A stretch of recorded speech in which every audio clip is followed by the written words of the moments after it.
commencer avec M. Mondor, puisque Oui. vous avez généreusement donné la somme qui manquait pour atteindre 100 000 Je me demandais, c'est votre première expérience en tant que président d'honneur. Qu'est-ce que ça vous a apporté, ça, comme...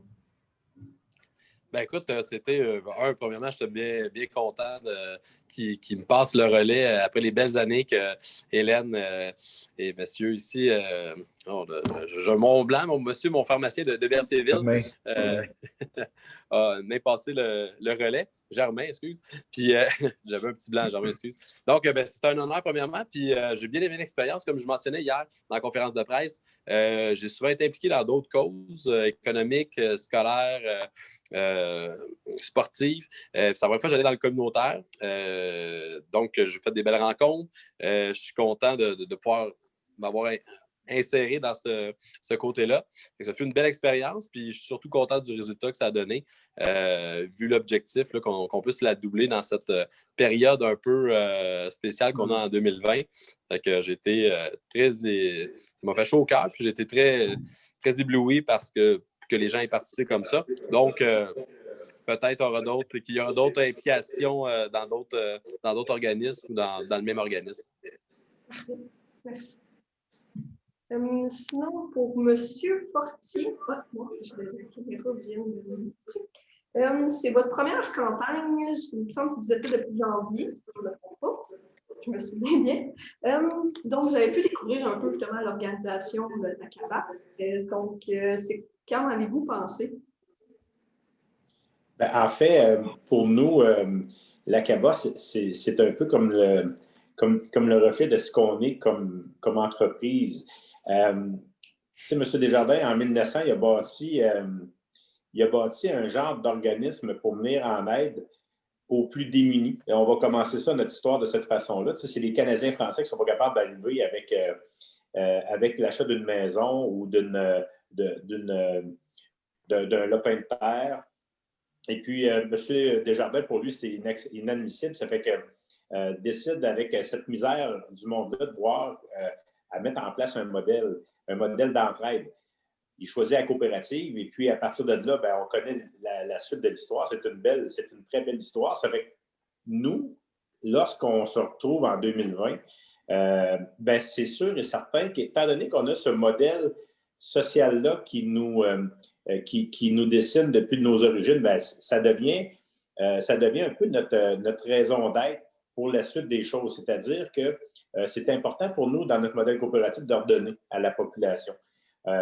Puis j'aime faire le parallèle pour avoir travaillé pendant une quinzaine d'années dans les institutions financières concurrentes dans lesquelles je me plaisais à dire que je retournais 20, 22, 24 % de return on equity pour mes actionnaires. Puis je trouvais ça flatteur de me vanter de ça, mais je redonnais. Puis je me souviens, entre autres, d'un parallèle où j'étais directeur d'une assez grande région sur la rive nord de Montréal et j'avais 8 500 piastres pour toute ma grande région qui composait Saint-Eustache, Deux-Montagnes, Saint-Joseph-du-Lac, Sainte-Marthe-sur-le-Lac, Oka, Boisbriand. Puis j'avais 8 500 piastres que je pouvais redonner dans la collectivité. Vous voyez, hier, on faisait un don de 25 000 à la CABA. Et bon an, mal an, on redonne à peu près, je vous dirais, un 275 000 dans la MRC de Dautrey. C'est énorme. Puis ça, c'est à part du Fonds Grand Mouvement où on va chercher aussi des leviers potentiels pour des projets de plus grande ampleur encore. Donc, ça fait partie de nos obligations qu'on s'est données comme institution financière. Et je vous dirais que les membres nous le rendent bien parce que hier, dans l'aspect du socio-financement, c'est très, très révélateur d'arriver au maximum qu'on s'est fixé par les dons de nos membres. Écoute, moi, je pense que nos membres sont d'accord à ce qu'on fait comme choix financier. Puis, à ce moment-là, d'aider à la CABA, qui est un organisme bénévole, puis de voir pleurer une bénévole hier qui nous donne son témoignage. Moi, je pense qu'on vient de tresser dans le mille parce que cette personne-là ne pleure pas pour le fun, elle pleure parce qu'il y a une misère, il y a de l'ennui, il y a des personnes âgées qui veulent se faire reconduire à l'hôpital. Je lisais encore un matin dans la presse qu'il y a un grand pourcentage de la population qui n'a même pas les moyens de payer son 400 piastres pour s'acheter un ambulateur. Fait que il y a une misère dans notre société.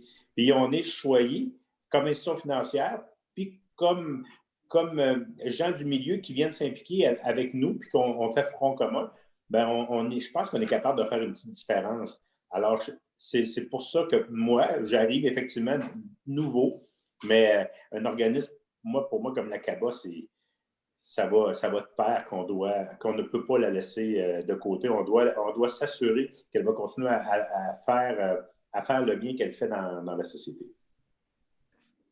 Merci beaucoup pour la réponse. Ça fait plaisir. Ensuite, j'enchaînais avec les gens. Donc là, je sais que vous êtes deux. Hein, oui, vous êtes deux. Parfait. Donc, je sais que ça fait plusieurs années que vous participez à cette campagne-là. Je ne sais pas, ça fait combien de temps exactement? Germain, tu as été là plus longtemps que moi. Oui, j'ai aucune idée. Il faudrait que Pierrot nous éclaire, là, la première année. Oui, mais ça fait plusieurs années. 8 ans certains, je pense. 8 ans, 8-9 ans pour Germain, certains. Hélène, c'est quoi, 5 ans au moins?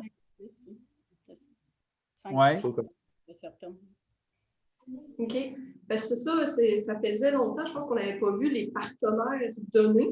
Là, les partenaires, ça a quand même fait un montant de 39 000, ce qui est quand même pas rien. Sans une correction, les partenaires ont toujours été... Ont toujours donné? OK. Participé, absolument. OK. Puis, que c'est qui les... Dans le montant auparavant, mais les partenaires ont toujours été présents. OK. Cette année, ils ont été vraiment plus généreux que les autres années. OK. Parfait. Ils ont toujours participé, mais cette année, c'était vraiment plus... Oui. Il y avait comme des budgets COVID. Les partenaires, il y avait des budgets COVID pour aider les entreprises, puis ça, on en a bénéficié. Donc, malheureusement, je ne suis pas sûr que ça va être récidivant d'année en année, mais cette année, c'est ça, on a joué de politique, on va dire ça comme ça, puis ça nous a aidé, le moyen de chacun de notre côté. OK. C'est un petit peu ça ma question, un peu de voir comment ceux qui ont donné autant cette année. Tout, parfait. Ceux avec qui j'ai communiqué, justement, étaient sensibles justement aux besoins de la population puis l'isolement des personnes âgées qui ont vraiment donné plus généreusement en étant plus impliqués. Parfait. Parfait. Sinon, j'ai une question générale pour tous les partenaires. En fait, c'est qu'est-ce que cette campagne-là représente pour vous? C'est pourquoi vous avez décidé de donner? Je sais que les gens ont quand même bien répondu. Vous avez quand même bien répondu, mais plus concrètement, mettons. Nous, en santé, c'est sûr que c'est notre but premier, d'aider la population. De par notre profession comme pharmacien, c'est un peu ça. Moi, en tout cas, puis je suis certaine que Germain, c'est la même chose. On s'est dirigé en pharmacie pour ça, pour venir en aide aux gens. Puis quand on voit qu'on peut faire une différence dans la vie des gens, mais c'est prioritaire. Moi, j'ai une maman de 94 ans que je m'occupe beaucoup, mais que je me rends compte, là, présentement, avec la pandémie, très isolée. Puis il y a des gens qui, pour eux, ça fait des années qu'ils sont seuls. Fait que notre clientèle, on la connaît, hein, c'est ça, la clientèle qu'on dessert. C'est souvent des gens seuls qui demeurent pas juste en résidence. Ceux qui demeurent en résidence sont corrects, sont souvent supportés, mais ceux qui restent en campagne, comme on les voit une fois de temps en temps, puis ils sont contents de voir la personne qui livre. Donc, le CABA, c'est ces gens-là qui continuent à combattre la solitude. Ça les aide à combattre la solitude, le CABA. Donc, même nous autres, comme organisme communautaire, on favorise ça. Des fois, il y a des dépliants. Julie m'apporte qu'on est au libraire amène là-bas pour embarquer dans le CABA pour faire connaître l'organisme. Donc, c'est pas juste notre vision communautaire est importante. L'argent, c'est une chose, mais il y a tout le reste qui va avec. On veut sortir les gens de la solitude, puis ça, c'est une façon de faire là, en publicisant le CABA. Parce qu'il y a des gens qui n'ont même pas d'Internet encore. Il ne faut pas s'en cacher. Ce n'est pas connu. Puis, le CABA a besoin de se faire connaître de façon continue, malgré ce qu'on pense. Absolument. De mon côté, un peu dans la même veine de Germain et Hélène, qui sont du côté sont du côté santé. Moi, c'est du côté alimentaire. Je prends mon rôle au sérieux de bon marchand IGA. Puis ces gens-là, bon, m'encouragent, mais je vois des fois aussi les paniers passer. Puis, je sais qu'il y a des gens qui ont besoin qui manquent de ressources ou n'importe quoi. Donc, je sais que la CABA est là pour les aider dans différents domaines. Donc, ça m'a fait, c'est ça, mon implication allait de soi versus mes anciennes implications que je disais dans le milieu plus entrepreneurial ou d'affaires. En étant marchand IGA depuis 1 an et demi à Berthier, je veux m'assurer que mes concitoyens de Berthier et des villes alentours, qu'on puisse être là pour eux. Donc, ça faisait partie de mon rôle de participer, embarquer avec la CABA. Je sais que j'ai parlé beaucoup, mais je peux juste rajouter, c'est important. Nous autres, chez nous, on n'a pas, oui, on a plein de monde qui vont être bénévoles, mais il faut des organismes comme la CABA, puis il faut être capable des... j'entendais hier, j'entends encore aujourd'hui, c'est pas juste l'argent, mais c'est tellement... J'explique ça à mes enfants, comment c'est... Non, vous avez raison, il n'y a pas juste ça dans la vie, l'argent, mais m'a dit que c'est important d'en avoir. Donc, pour Pierrot, c'est important qu'il y ait des sommes pour pouvoir justement faire épanouir les gens qui ont des passions, de pouvoir offrir leur cœur. Nous autres, je n'ai pas la capacité de pouvoir faire mon aide de cœur à chaque jour. Puis quand j'arrive le soir de travailler, je suis brûlé, je suis blasé. Ça fait qu'au moins, j'ai l'assurance.